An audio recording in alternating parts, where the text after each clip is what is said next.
All right, what is up, Moneyball fam? Hope everybody's doing great this evening, this rainy Buffalo night. Have with me my main man, Jay Ball, and we have a couple of real special guests tonight. We got the president, Mr. NAAMAN Roosevelt, and we got Marcus Rivers, a couple of UB alumni that I'm very proud to have on the show. I haven't wore this hat in about 5 years. I figured I'd bring it out tonight for the show.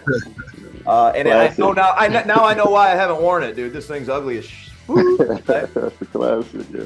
But yeah, man, thanks for coming on. Obviously, life's taken a real different path for everybody, right? You think about how long ago it was when you guys were balling together. It was 15 years, right? More than About that time, yeah, about 15 maybe more. Counting years, when my youth. I mean, this guy here, like Marcus, man, the police. Yes, sir. Yeah, man, I'm proud of you. 6 years. Yeah, 6 years. I'll tell you what. It.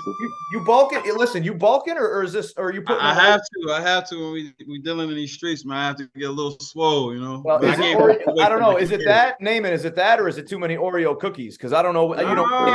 We can't see his belly right now. All right. There you go. Looks more like a linebacker than a wide receiver. I said probably in the beginning of this year I was 300 pounds. Now I'm like 265. It's my kid. You shredding it down? Yeah, I'm dropping. I'm trying to get back down to at least 240. So listen, man, I'm gonna pop right into some UB stuff here. Marcus, I believe, was a freshman when NAAMAN was a junior. If I have that right. Well, I want to start off with asking. Okay. Listen, Jay's just going to cut me off and go right ahead and ask a different question. Yeah, Jay, that was the plan. That was the plan originally. That was the plan originally. But my first question I want to ask is for Marcus. Now, Marcus, you played with NAAMAN in 2008 and 2009. Correct. You had 2 catches the first year, and you had 5 catches that last year with NAAMAN. Now, once he left, you had 50 catches, and then you led the team in 2011 with 60 catches. Now, I got to ask, how happy were you that he got out of there? We were stacked at receiver corps. NAAMAN, he was GOAT. He taught me a lot. Ernest Jackson, Brett Hamlin. We were deep in that wide receiver group. So, getting playing time was very tough. And also, me coming from the high school I was coming from, like I said, they did prepare me, but they didn't prepare me for what college brought, post and pre-snap reads. So it was just adjusting to the game in college. My athleticism got me there, but just being a student in the game is what I had to learn my first 2 years. So, just having those leaderships like those guys being upperclassmen, that really helped me though. Was it nice to watch NAAMAN the first couple of years? Was it, did he? Oh, it was amazing. The catches he made was unbelievable. Man, listen. I always tell people like this, I think it was a different era we grew up in because, like I said, if it was like this time, it wouldn't be politics. He probably would have been a first-round draft pick, in my opinion, because of his ball skills and everything. Appreciate that, bro. I was going to say, that's got to be pretty humbling for the president down there because, listen, I know Rivers could ball out too, and I think he's absolutely right with a lot of the stuff and the politics and everything that goes on. Right.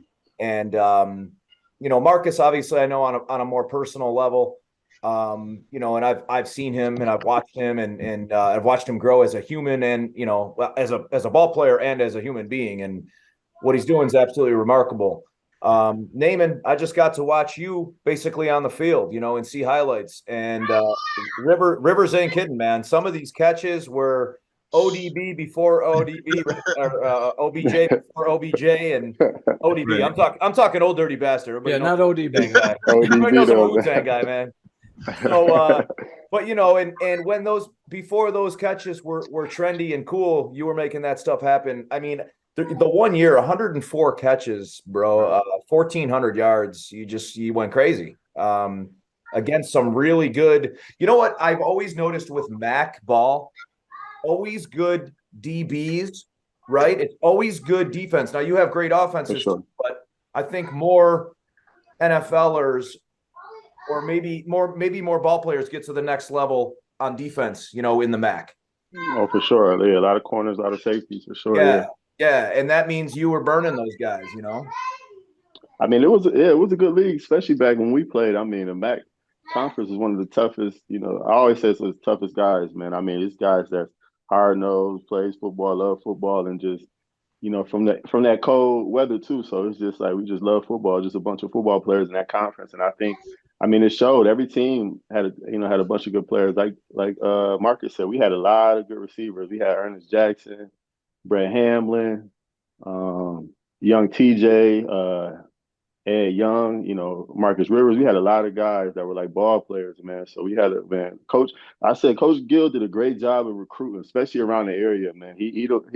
He changed the program around with the things he did with just, grabbing some of the best kids around the area. So that was one big thing that Coach Turner Gill did for the program.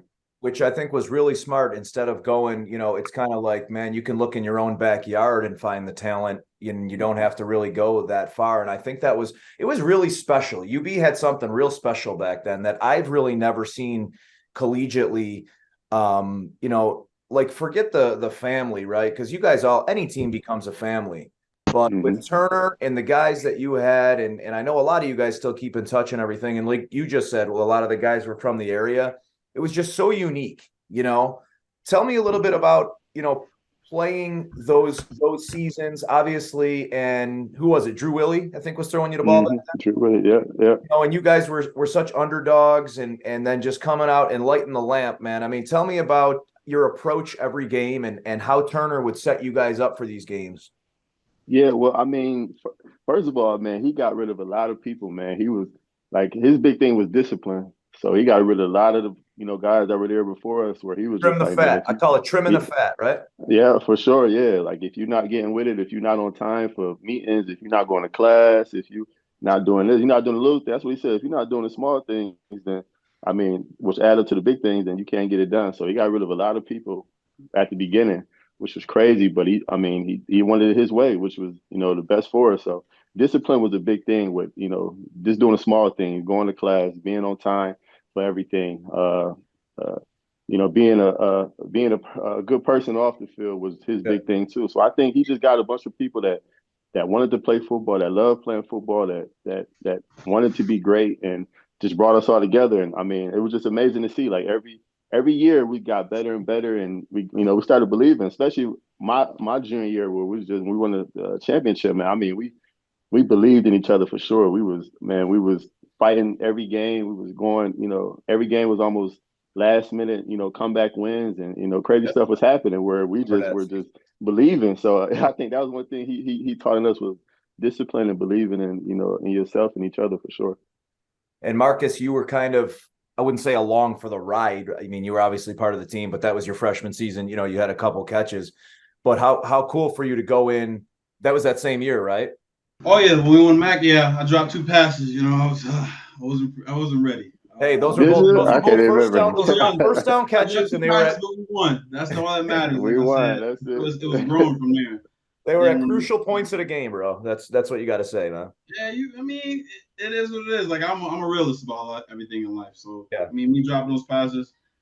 Granted, I was thinking too much. I was in my own way. I had to. You was a youngin, man. You just a youngin. That's it.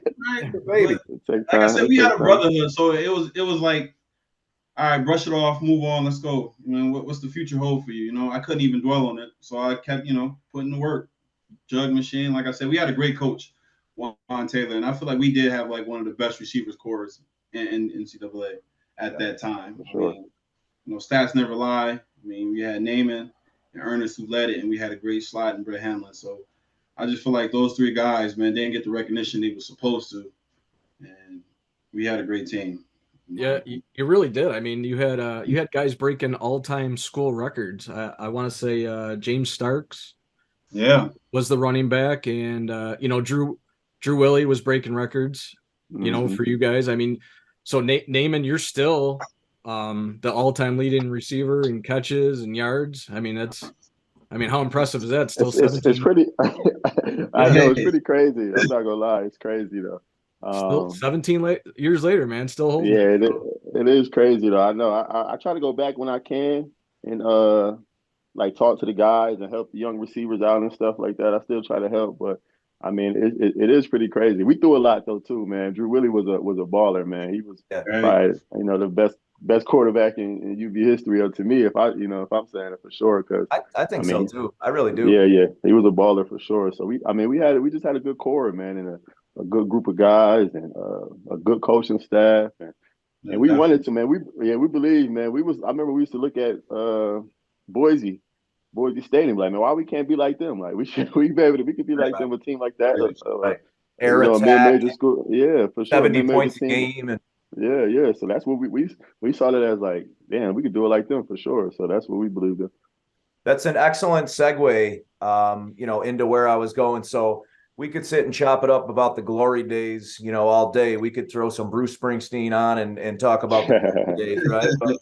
But we all grow up. And I want to talk to you both kind of individually about the, once school ends, right? Now, the paths took a different but similar, kind of a pathway there, right? So there's that fork in the road where you make the decision of, am I going to go and continue to play football, right? And try to do this as a professional?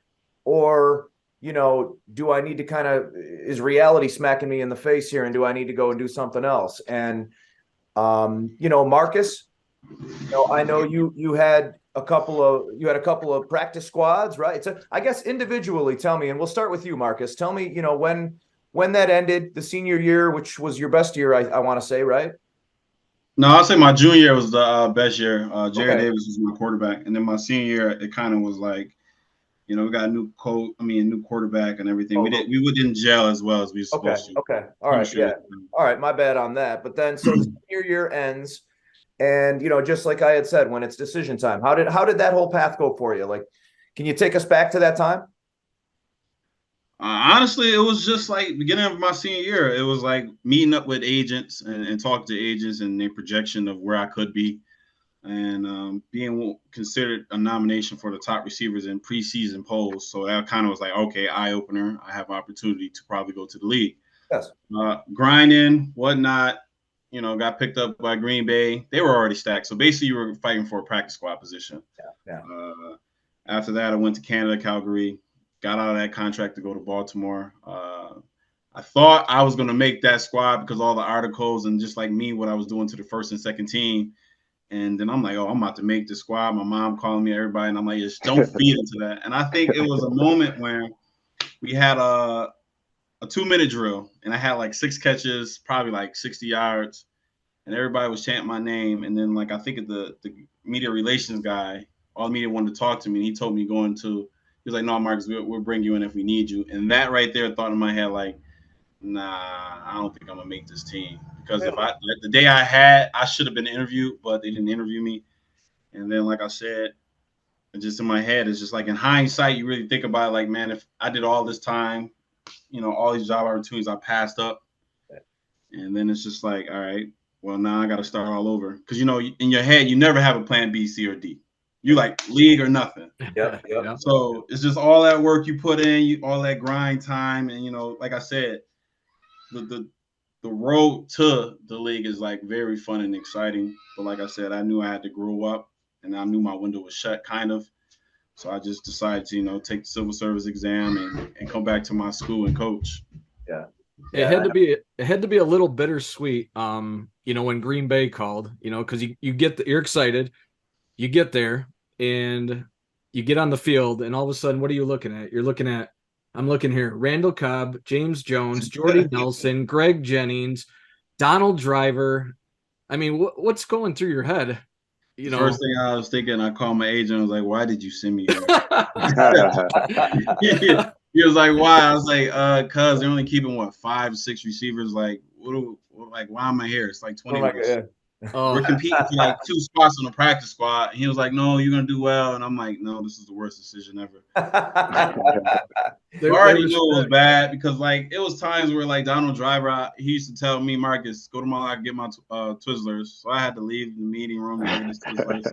There was a lot of things that was going on. This is why we love these. This is why we love these conversations, man. It's just like Hard Knocks, right? Like you had to go and get the man's Twizzlers. You had to. Like, who was I? Undrafted, rookie.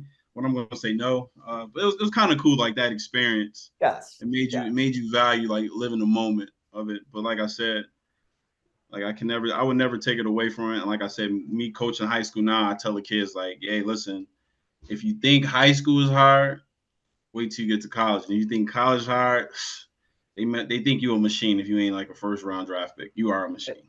So man, and it's such good advice too, because every kid now thinks they're going to be an NFL player, right? Right. They all think they're going for a first round draft pick. I'm like, Yeah. you're more likely to win the lottery than making it on the team. So just just keep grinding. And like I said, take all opportunities, go to camps and whatnot. What do you think? Last thing I'll ask in regards to that, just that particular era, and then I want to hear, NAAMAN's end of things. But Baltimore, right? You do that. You go down. You do that 2-minute drill, and you're kind of wowing yourself. It sounds like at that point, right? And you're playing. I mean, you're just balling out, right? And people are they're calling you and everything else. What do you think went into not making that squad? Because I'll tell you what, man.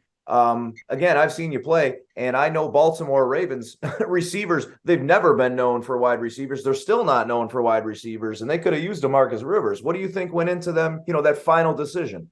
Yeah, they're not telling anybody to go get Twizzlers. I know that. No. I think ultimately, they just won a Super Bowl the year prior.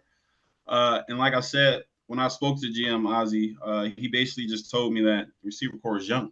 So that's when they released me, and they got brought Stokely and Dallas Clark in. Okay. So our average age was probably like 24 years old, and he just wanted more experience on that end.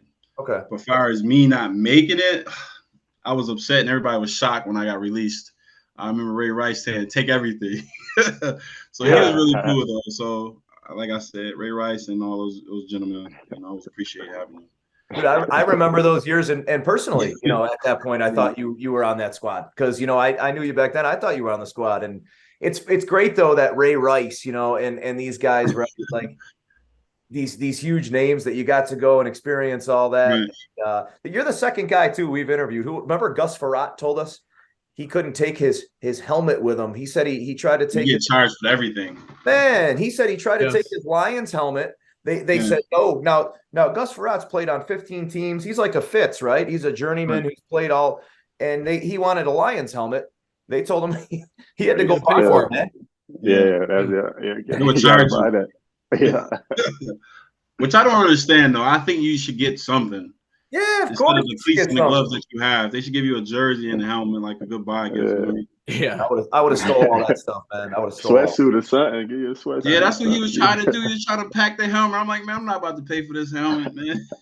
Yeah, a gift basket like Derek Jeter. Right. So hold up, straight up though. So you didn't even get to take a jersey home, like with your name on it? Well, you didn't take a jersey. Basically, what they do is they take the name back off your name plate off. Oh, I got you. Whoever comes next, they I got just put you. the name I got back you. on. So only thing you took is the gloves and the apparel that you wore and the cleats. Yeah, I would have been stealing stuff. So NAAMAN, same question, and give us your path a little bit. Now, you were opportunistic, enough to have caught an NFL pass, right? So I mean, you played for a few different squads. I think, and obviously the talent was there with both of y'all, right? That's not in question at all, right? And I know Marcus well enough to know that work ethic is there as well. So let's call it whatever it is. Your stats, were better at UB and a little bit, you stretched it out a little longer. So your career ends now, similar to Marcus. You're talking to the agent. Is he forecasting where you might go? I mean, I guess give us your story.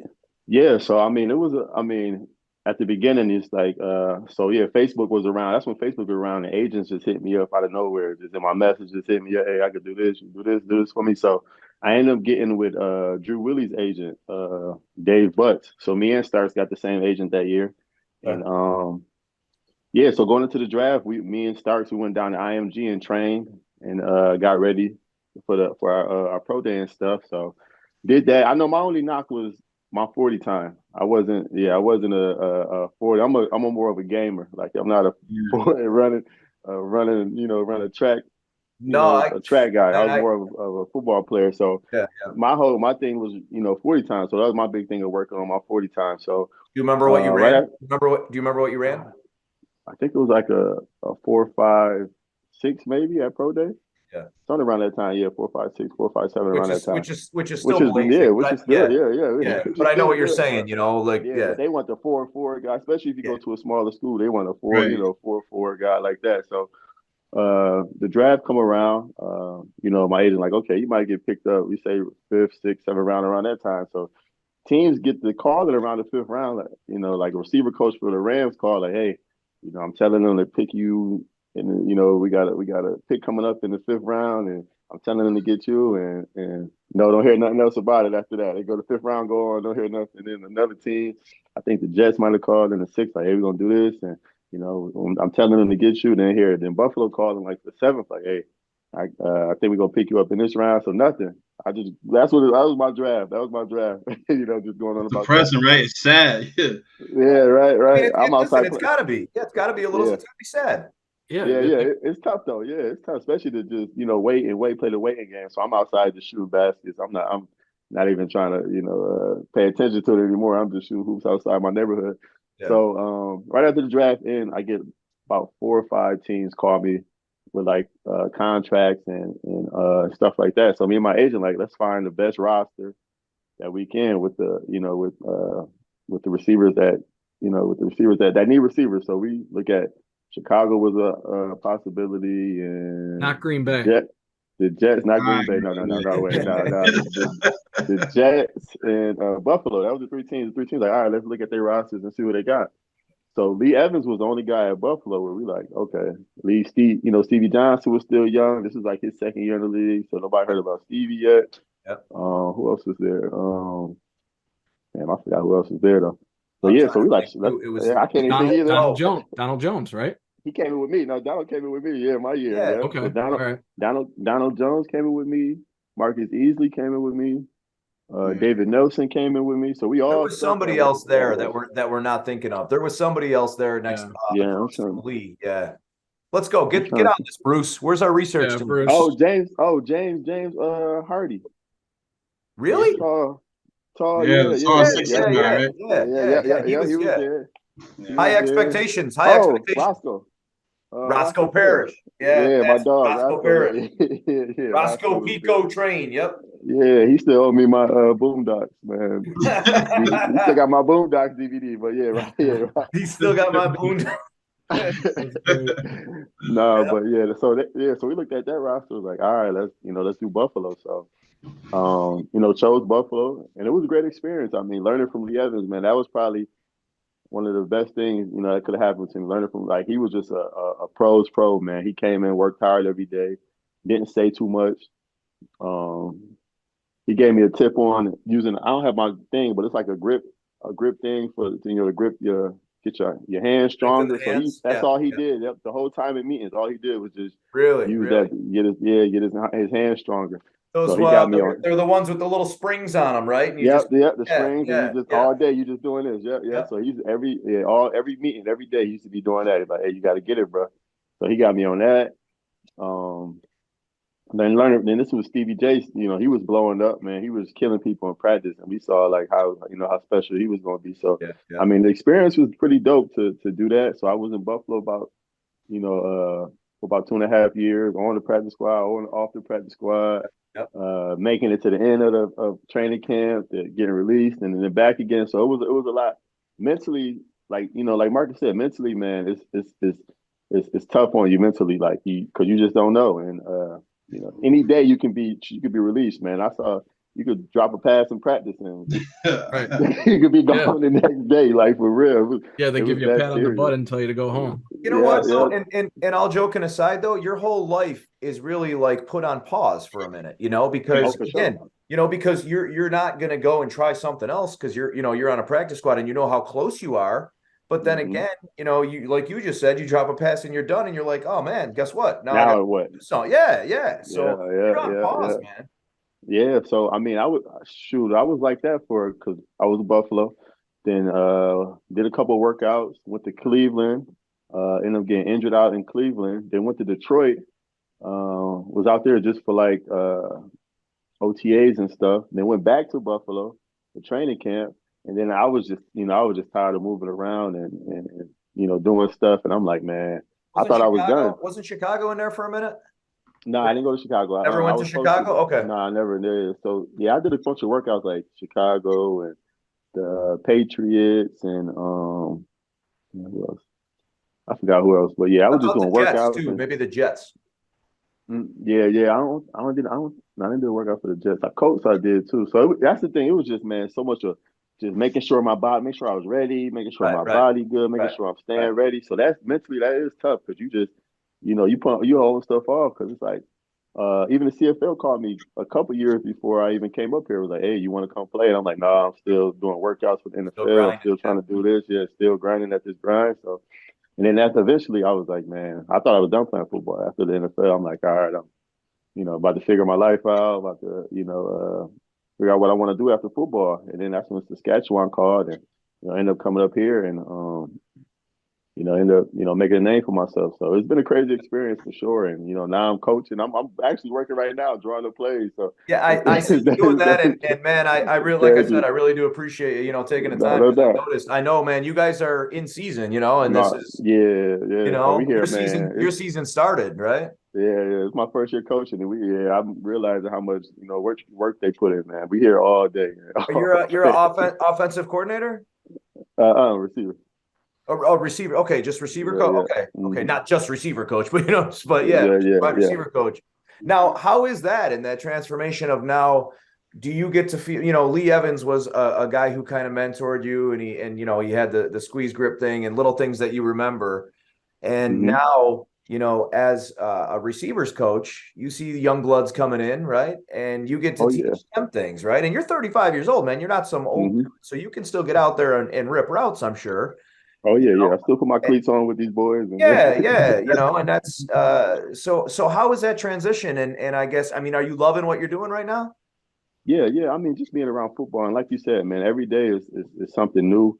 Learning a lot about myself, learning a lot about just being a guy that they look up to, that they you have to like I always got to be on point, like I always got to Yeah, make sure I'm on top of my game because yeah.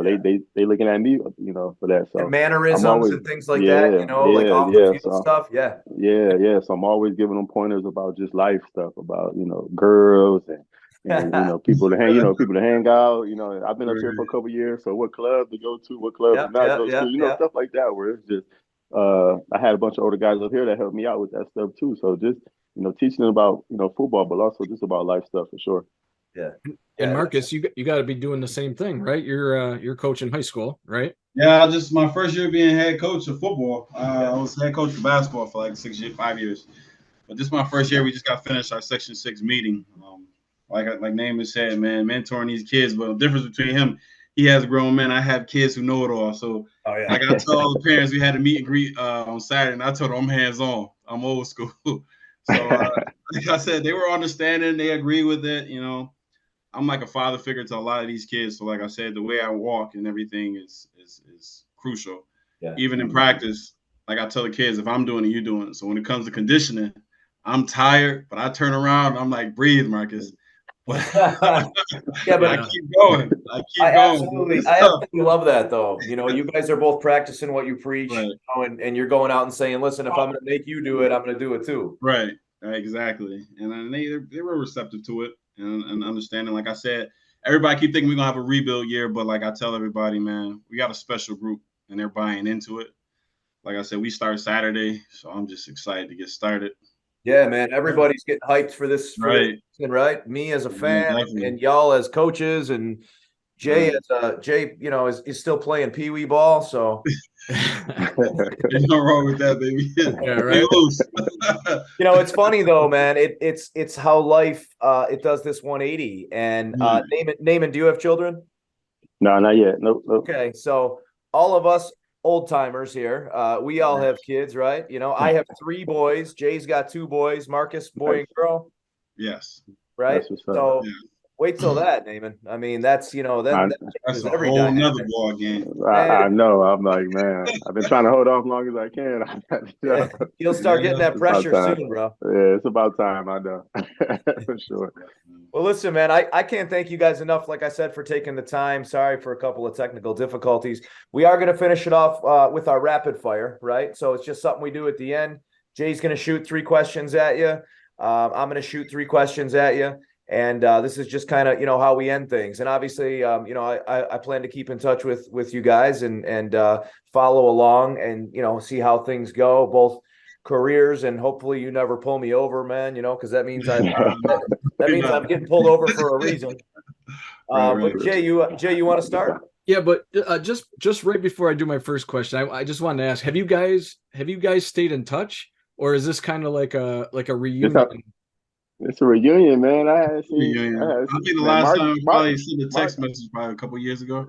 That's awesome, because you guys still feel like you guys have a connection, man. So it's like, of course, like we said, we used to have this thing in the receiver room. It was like, what wall you want to be on? Coach Juwan Taylor did, So I had to slam him. I had to slam Ernest. That boy's always wrestling in the receiver room. It was kind of cool. I love just it was a brotherhood. You guys right now, to me, man, you it's like being kids again, right? Like, we can just let them talk and we'll just hang out. Yeah, exactly. Just be the facilitators, man. Let you guys dice it. Right. Exactly. For sure. I got a lot of questions too, man. Well, go ahead. Let's ask them here. We'll let you do rapid fire. I know, right? Make sure y'all have each other's numbers, man, by the end of this. No, for sure, man. And like I said, there's other guys too, that and I'm a little surprised, because I always feel like the tighter knit or the smaller the school, but life happens, right? You figure like you guys like, oh man, I'm gonna know this guy forever. We're gonna still be hanging out when 20 years from now. And I say the same thing with my friends, right? And there's probably, I quit drinking about 4 or 5 years ago, and guess what? Those 10, 20 friends went to about, count them on one hand. You know what I mean? And life just changes. Then you have kids and everything changes, man. So yeah, you got to find time for yourselves, though. Yeah, absolutely. So I'll go first. So NAAMAN, I mean, you've caught an NFL touchdown pass. You hold the records for UB. In Canada, you've made their Pro Bowl a couple times. So I want to ask you, what's your personal greatest accomplishment in football? Probably winning the MAC championship for sure. Wow. I feel like that was probably something that nobody could have ever imagined, especially my first year there, winning one game. I could have never imagined going to a championship game. So I think that was probably the biggest thing in my football career for sure. That's awesome. That says a lot, man. Really, Well, I love it that as one thing as a team accomplishment, right? No, for sure, man. Yeah. I kind of expected that answer though. He's that dude, man. You guys are both real down to earth and just, second question, rapid fire. Marcus, where the hell is Saskatchewan? In Canada. All right, we all got to get our Google Maps out, man. I was gonna. Man. Isn't it probably like east northeast? It's more of like what? Right, so the city I'm in called Regina. It's like right above Montana. Montana, North Dakota. Yeah, I'm out there. Oh, you don't have to tell me, man. I know where it is. I'm a geography whiz. We had to ask this cat above you. All I did was I know Mark, we had a summer training camp in Florida I went down to that they had. Oh yeah. So that's the only thing I know. Yeah, I still do that. Yeah. So they still get the guys, the American guys. They still do the camps in Florida. Yeah. Instead of bringing them all the way to Canada. I think it's not fair for all the guys up north, man. That heat, man. Expectations. I can understand. We're not used to that. And vice versa, right? And vice versa, going into that cold. Like that's like Siberia up there, man. Like, listen, that's you're up there. I mean, you're kind of in the middle, right? Is that Calgary? Yeah. It's in between. It's between Calgary and Winnipeg. It's get cold, man. Some playoff games. Still have like practice for like 20 minutes? Because I remember when I was in Calgary mid-season, we only practiced 20 minutes because it was too cold. It's too cold. We got it was 5 minutes of special teams, 10 minutes. Everybody going back in. We're going in the indoor now, bro. Indoor, that's more time. Stone Age, maybe. All right, Jay, hit these guys up with number 3. All right, this is for both of you, and you can't use the same answer. So, who's the best DB you guys ever went against in college? Somebody that you felt Hold either on, shut you down. college or at an NFL tryout or so, or at a you want to go there? Or you want to stick with college? I was gonna say ever, because these guys have faced, when you were doing the tryouts and that too. Yeah, we could do ever. All right. Naaman probably got more cornerbacks than me. I'm just gonna say when I was in Baltimore, Darius Webb, he ran everybody route for him. And I was just sitting here like, damn, he knew I'm running the curl. He running from dig. I just had to be a bully, man. I'm like, listen, I'm gonna run up on him and I'm just gonna use my weight. But he was a great corner. Yeah. That's all I can think of. I'm trying to think, man. Yeah, you went to Naaman's like, I just burned them all. Yeah, he's right. I'm trying to think. But like Marcus, I feel like practice is tough. It's like I feel like Stephon Gilmore was probably the hardest. Like Stephon was big, fast, like he get his hands on you, you getting stuck. Like you know what I mean? Yeah. I feel like that was a guy. Yeah, and that was his prime too. New England wasn't his prime, man. Like Buffalo was Buffalo, he was legit, y'all. He was the real deal, man. Yeah.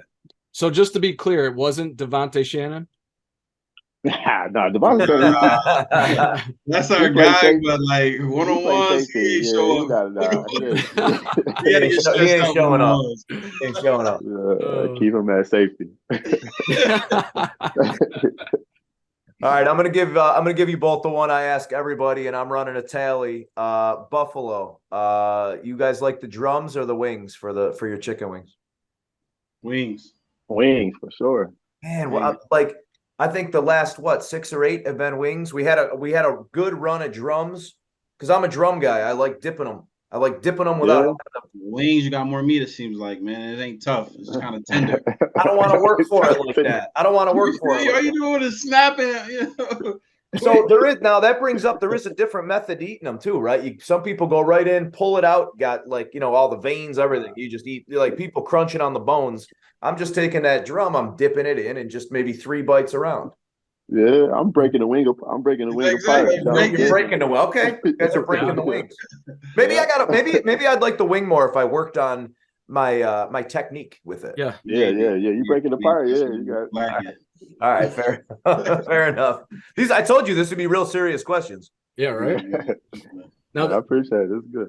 They call you the president, right? yeah, they do. So I know you gotta know your history of CFL. So a little bit, yeah. You'd be better if you're the president, right? So who's they have a prime minister, bro? They have a prime minister. Yeah, who's the best? Right. No, who's the best CFL player of all time, in your opinion?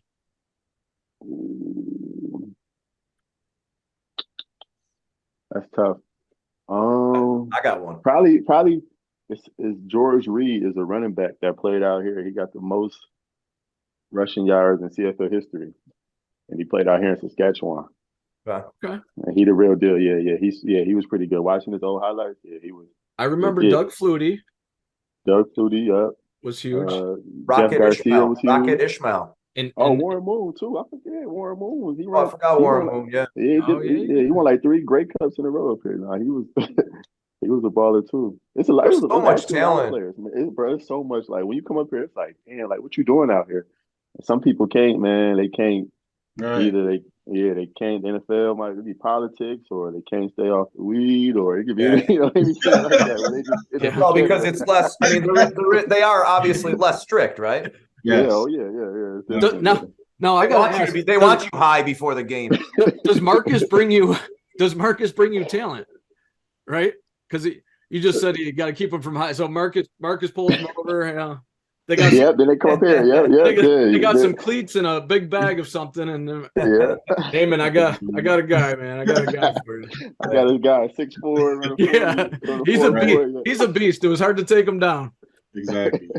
All right, I'm going to fire my last question. It's not so much of a rapid fire, but Marcus, I want you to share one story since you've been Buffalo PD here. Share one story with us. You got like one funny story with either pulling somebody over, on a less serious tip, right? Of pulling somebody over or something good you got for us? I'll say so. For my first 3 years, I used to have this thing. If you were under 26 years old and you were speeding, whatever speed you did, that's how much push-ups you had to do in a row. So you had to decide if you went 50, you're gonna do 50 push-ups, or Get you're out of gonna here. get this ticket. I like that. I absolutely love that, man. I like absolutely that. love that. That's tough. Somebody better hope they weren't doing like 85, Hey, listen, we had one guy do 65, and I counted. I said, "You gonna start all over?" He was struggling. Get all the way down. Get all the way down. Exactly. That's dope. Man, this was a lot of fun. It really was, guys. Absolutely. You guys come as advertised. Again, Marcus, I've known, for a long time. Are you still talking to Timmy or no? Of course, we talk every other day. Yeah, y'all are family. And Right. Naaman, Stevie J had nothing but amazing things to say about you. Said you were, one of his real close friends, and just nothing but great things to say. And you guys both come as advertised. I'm really glad to see. It. Yeah, man, real down to earth. I'm real glad to see where both of your careers are right now, and super, super proud, that you guys represent Buffalo the way that you do. Well, thank you, man. Appreciate that, bro. Thank you. This guy's got to get back to game planning, and this guy's got to go to work in 2.5 hours. Oh, you got all right. I was gonna say you got to go do bath time, man. Yeah, definitely. Perfect. Yeah. Awesome, guys. Thanks again. We'll talk soon. Okay. No, I appreciate you guys. Yeah. All right. Take care. See you guys.